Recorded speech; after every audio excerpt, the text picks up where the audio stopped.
अस्सलाम वालेकुम। Welcome back to Scholarship Arena. आज की वीडियो में मैं डिस्कस करूंगा study in Australia at Flinders University on scholarship. तो तमाम स्टूडेंट्स जो कि ऑस्ट्रेलिया की इस यूनिवर्सिटी में स्कॉलरशिप बेस पे स्टडीज़ के लिए इंटरेस्टेड हैं, ये वीडियो उनके लिए है। ये यूनिवर्सिटी ना सिर्फ इंटरनेशनल स्टूडेंट्स को एक्सेप्ट कर रही है बल्कि उनको मल्टीपल स्कॉलरशिप्स भी दे रही है। बहुत ज़्यादा स्कॉलरशिप्स हैं जो कि ऑफर की जा रही हैं, लेकिन मेरा जो मेन कंसर्न है आज का वो है Australian government research training scholarship program for international students. और इस स्कॉलरशिप के थ्रू कवर किया जा रहा है, आपकी ट्यूशन फ़ी को कवर किया जा रहा है, आपके लिविंग स्टाइपेंड आपको प्रोवाइड किया जा रहा है और इसके साथ साथ आपकी जो हेल्थ इंश्योरेंस है या हेल्थ एक्सपेंसेस हैं वो भी कवर किए जा रहे हैं। तो एक तरह से ये फुली फंडेड स्कॉलरशिप हो जाती है। तो इस यूनिवर्सिटी का जस्ट आपको ओवरव्यू दे लूँ। ये यूनिवर्सिटी बैचलर्स, मास्टर्स और पीएचडी स्टूडेंट्स को एक्सेप्ट कर रही है इस टाइम, और इसके अलावा मल्टीपल फील्ड्स हैं जो कि ऑफर की जा रही हैं इस यूनिवर्सिटी से। For example business, government, law, medicine, health sciences, humanities, information technology, nursing, medicine, public health वगैरह, ये तमाम वो फील्ड्स हैं जो कि इस टाइम आपको शो हो रही हैं इस यूनिवर्सिटी से ऑफर की जा रही हैं। और जो है ना वो मल्टीपल स्कॉलरशिप्स भी ऑफर की जा रही हैं। फॉर एग्जांपल अगर मैं दिखाऊँ आपको इन, तो ये तमाम स्कॉलरशिप्स जो कि इस टाइम आपको शो हो रही हैं ये इंटरनेशनल स्टूडेंट्स के लिए हैं। सिर्फ यहाँ पे आपको नजर आ रहा है इंटरनेशनल स्कॉलरशिप।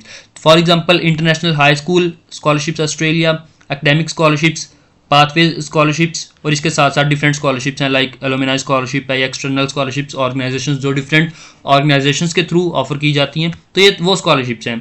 लेकिन ये हर वीडियो, अगर हर स्कॉलरशिप पे मैं वीडियो बनाऊंगा तो बहुत डिटेल्ड वीडियो हो जाएंगी, ये मतलब बहुत लेंथी हो जाएंगी, घंटों आपको चाहिए। लेकिन अगर स्टूडेंट्स का इंटरेस्ट हुआ, अगर आपको ये यूनिवर्सिटी जो है ना इंटरेस्ट हुआ मोस्टली स्टूडेंट्स का, तो मैं इस यूनिवर्सिटी पे और हर स्कॉलरशिप पे डिटेल्ड वीडियो बनाऊंगा। लेकिन मेरी आज की वीडियो है जो वो Australian government research training program scholarships इस पे है, और इसकी डिटेल्स को मैं सबसे पहले आपके साथ ओवरव्यू दे लूँ इसका। मैंने आपको दिखा दिया है, ऑलरेडी दिखा दिया कि इस स्कॉलरशिप के थ्रू हर चीज़ आपकी कवर की जा रही है। ठीक है जी। तो अब मैं आपको इसका ओवरव्यू दे लूँ, ये वो चीज़ें जो कि कवर की जा रही हैं। इसका ओवरव्यू अगर मैं दूँ तो ये इंटरनेशनल स्टूडेंट्स के लिए है, सिर्फ इंटरनेशनल स्टूडेंट्स ही इसके लिए अप्लाई कर सकते हैं। इस स्कॉलरशिप का ड्यूरेशन 3.5 ईयर्स है, मतलब 3.5 साल की ये स्कॉलरशिप है, और आपको हर साल प्रोवाइड की जाएगी। इस टाइम जो इसकी वैल्यू है वो उन्होंने दिखाई हुई है 2025 के रेट के अकॉर्डिंग है। ये इंक्रीज़ भी हो सकता है, डिक्रीज़ भी हो सकता है, ये जो है ना वो फंडिंग पे डिपेंड करता है, और जो है ना वो उसके जो करेंसी का जो रेट वगैरह उस पर डिपेंड करता है। इसकी डेडलाइन आप लोगों ने नोट कर लेनी है। इसकी डेडलाइन 18 अगस्त 2025 है। इसकी एप्लीकेशंस ऑलरेडी ओपन हो चुकी हैं, और इसमें कोई जो मैंने अभी आपको फील्ड दिखाई है ये कोई स्पेसिफिक डिपार्टमेंट के लिए नहीं है। तमाम डिपार्टमेंट्स के जो स्टूडेंट्स हैं वो इसके लिए अप्लाई कर सकते हैं, कोई स्पेसिफिक फील्ड भी नहीं है। ठीक है जी। और अगर मैं बात करूँ तो हायर डिग्रीज़ के लिए, इसके लिए हाई स्कूल वगैरह के स्टूडेंट्स अप्लाई नहीं कर सकते, सिर्फ यूनिवर्सिटी के स्टूडेंट्स ही इसके लिए अप्लाई कर सकते हैं। तो हम देख लेते हैं इसकी डिटेल्स। ओके, तो मैं आपको सबसे पहले इसका इंट्रोडक्शन बता दूं कि ये जो है ना वो ऑस्ट्रेलियन गवर्नमेंट स्कॉलरशिप है, और इसके अलावा जो है ना वो अगर आप वीज़ा पर्पज़ के लिए अप्लाई करोगे तो उसके लिए आपको यही चाहिए होगा कि कॉमनवेल्थ स्पॉन्सर्ड स्कॉलरशिप है। और जो चीज़ें कवर कर रही है वो मैं आपको ऑलरेडी बता चुका हूँ। हाईली कॉम्पिटिटिव स्कॉलरशिप है, और कौन कौन सी फील्ड्स के स्टूडेंट्स अप्लाई कर सकते हैं वो देख लेते हैं। कि इसमें जो है ना वो मैंने आपको पहले बताया था कि ये सिर्फ हायर डिग्रीज़ के लिए है। ठीक है, हायर डिग्रीज़ और रिसर्च बेस्ड, वो डिग्रीज़ जिनमें आप रिसर्च करोगे सिर्फ वही स्टूडेंट्स इसके लिए अप्लाई कर सकते हैं, वो आपके सामने शो हो रही हैं। ये तमाम जो फील्ड्स इस टाइम शो हो रही हैं, इन फील्ड्स के स्टूडेंट्स यहाँ पे अप्लाई कर सकते हैं इस स्कॉलरशिप के लिए। ठीक है जी। तो ये इनका बैनर ये दरमियान में जो है ना वो शो हो रहा है, इसको आप ख़त्म नहीं कर सकते, स्क्रॉल करके ही ख़त्म होगा, लेकिन वो उनका कह लो कि वेबसाइट का सेटअप ही ऐसा है, तो इसलिए थोड़ी सी प्रॉब्लम हो रही होगी आपको भी, मुझे भी हो रही है। तो ये फील्ड्स हैं जो कि ऑफर की जा रही हैं इस यूनिवर्सिटी से, जिनके स्टूडेंट्स इस स्कॉलरशिप के लिए अप्लाई कर सकते हैं। और इस स्कॉलरशिप की बेस पे आपको $35 पर ईयर मिलेंगे। ठीक है, और ये टैक्स फ्री होगा। ठीक है जी। तो ये ऑस्ट्रेलियन गवर्नमेंट आपको पे करेगी, और इसके साथ साथ जो है ना वो आपकी एडिशनल असिस्टेंट भी आपको मिलेगी। वो तमाम स्टूडेंट्स जो कि ओवरसीज स्टूडेंट्स होंगे डेफिनेटली, जो ऑस्ट्रेलिया के बाहर से आएंगे, ऑस्ट्रेलिया के जो लैंड से नहीं आएंगे, तो उनको एडिशनल अमाउंट भी मिलेगी। वो आपके सामने है, $1485 मिलेंगे। इसका पर्पस ये होगा उनकी जो एयर टिकट्स वगैरह और तमाम जो है ना उनकी कैलकुलेट ट्रैवल अलाउंस वगैरह उनको कवर करना, और जो लगेज वगैरह वो तमाम चीज़ें जो है ना वो उसको कवर करने के लिए ये आपको एडिशनल अमाउंट मिलेगी। लेकिन ये आपको एडवांस में नहीं मिलेगी। ये जो अमाउंट है, या जब आप ऑस्ट्रेलिया पहुंच जाओगे इस यूनिवर्सिटी में, जो पहुंच के रिपोर्ट करोगे तब आपको मिलेगी। तो ये इसका जो है ना वो सीन है। इसके अलावा कौन कौन अप्लाई कर सकता है इसके लिए वो हम देखते हैं। इसका एलिजिबिलिटी क्राइटेरिया कि कौन कौन से स्टूडेंट्स इसके लिए अप्लाई कर सकते हैं और इनका क्या क्राइटेरिया वो देखते हैं अब। तो अगर आप इस स्कॉलरशिप बेस पे इस यूनिवर्सिटी में पढ़ना चाहते हैं तो इसके लिए सबसे पहले तो ज़रूरी है कि आप ऑस्ट्रेलियन सिटीज़न या फिर न्यूजीलैंड सिटीज़न ना हो, मतलब आपके पास इन दोनों कंट्रीज़ न्यूजीलैंड या ऑस्ट्रेलिया की सिटीज़नशिप ना हो, और ना ही आप ऑस्ट्रेलियन परमानेंट रेजिडेंट हो और ना ही जो है ऑस्ट्रेलियन, ठीक है, मतलब दोनों कंट्रीज़ की आपके पास सिटीज़नशिप भी ना हो और आप परमानेंट रेजिडेंट भी ना हो। फिर उसके बाद आप फुल टाइम, क्योंकि आपको पता है कि ऑस्ट्रेलिया वगैरह में पार्ट टाइम स्टडीज़ भी होती है, लेकिन आप फुल टाइम स्टडी के लिए अप्लाई कर रहे हो और वो भी रिसर्च बेस्ड इन फील्ड्स में जो कि मैंने आपको दिखाई हैं। और कुछ फील्ड्स में यहाँ पे रिसर्च ज़्यादा होती है, यहाँ पे प्रेफरेंस ज़्यादा मिलती है, तो फॉर एग्जांपल मॉलिक्यूलर बायोसाइंसिस वगैरह फील्ड्स हैं, इन फील्ड्स में रिसर्च ज़्यादा हो रही है, तो इन फील्ड्स के स्टूडेंट्स को ये ज़्यादा प्रेफर करेंगे, ठीक है जी।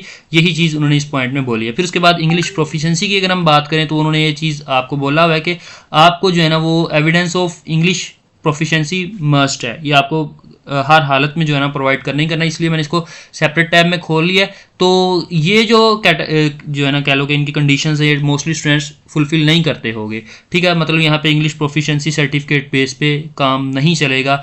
आपकी जो है ना वो एप्लीकेंट की फर्स्ट लैंग्वेज इंग्लिश होनी चाहिए, नेटिव लैंग्वेज का इंग्लिश होना ज़रूरी है, या फिर अदरवाइज आपके पास जो है ना ये टेस्ट उन्होंने मैंशन किए हुए हैं, ये टेस्ट का होना आपके पास ज़रूरी है जी, ठीक है। फिर उसके ये देख लेना आप लोगों ने इधर से इधर तक जो है ना वो टेस्ट की ही उन्होंने बात की है।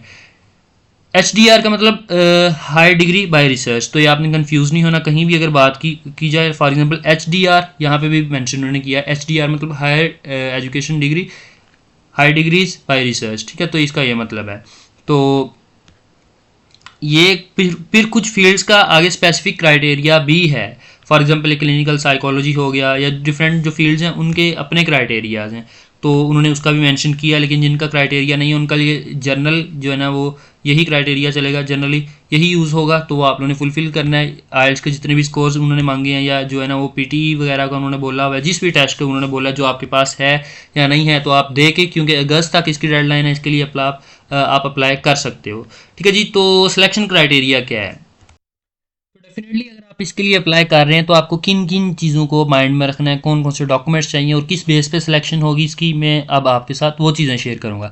सबसे पहले तो उन्होंने बोला कि हम उन स्टूडेंट्स को प्रेफर करेंगे जिनको फर्स्ट टाइम ऑस्ट्रेलिया में स्टडीज़ के लिए अप्लाई कर रहे हैं, स्पेशली इस यूनिवर्सिटी में, तो हायर डिग्री बाय रिसर्च के लिए फर्स्ट टाइम अप्लाई कर रहे हैं, हम उनको प्रेफरेंस देंगे। फिर उसके बाद उन्होंने एक प्रॉपरली जो है ना ग्रेड्स बना दिए हैं कि यहाँ पे जो उन्होंने मार्क्स देने हैं, ठीक है जी, मार्क्स पे मेरिट लिस्ट लगेगी, मेरिट लिस्ट में जिसके हाईएस्ट स्कोर्स हुए तो उसको वो सिलेक्ट करेंगे। तो किस बेस पे जो है ना वो उन्होंने पॉइंट्स देने हैं, उन्होंने एक डिटेल PDF दिया हुआ है, आप भी इसको एक्सेस कर सकते हैं यहाँ से कंडीशन ऑफ अवार्ड से जाके, तो आप भी इसको एक्सेस करके डिटेल्ड इस PDF को स्टडी कर सकते हैं। तो मैं अब आपको लेके चलता हूँ कि जो है ना वो कौन कौन सी चीज़ें आपको चाहिए। सबसे पहले इंपॉर्टेंट चीज़ आपको एक्सेप्टेंस लेटर, जो आप समझते हो एक आपकी जो है ना वर्डिंग में आपको बता रहा हूँ, वो आपको चाहिए होगा। तो उन्होंने बोला कि आपको लाजमी रिसर्च सुपरवाइजर के साथ कॉन्टैक्ट बनाना है और वहाँ से एक्सेप्टेंस लेना है। ये जो उन्होंने मेंशन किया कि जिनके पास कोई सुपरवाइजर नहीं होगा उसको स्कॉलरशिप के लिए कंसीडर नहीं किया जाएगा, ये चीज़ आप लोगों ने माइंड में रखनी है। और इसके अलावा आपकी इनकम्प्लीट एप्लीकेशन को भी एक्सेप्ट नहीं किया जाएगा, आपके डॉक्यूमेंट्स का आपकी एप्लीकेशन का कंप्लीट होना ज़रूरी है। फिर उसके बाद आपको कौन से डॉक्यूमेंट्स चाहिए, पब्लिकेशंस वगैरह आपको चाहिए होंगी, ठीक है जी।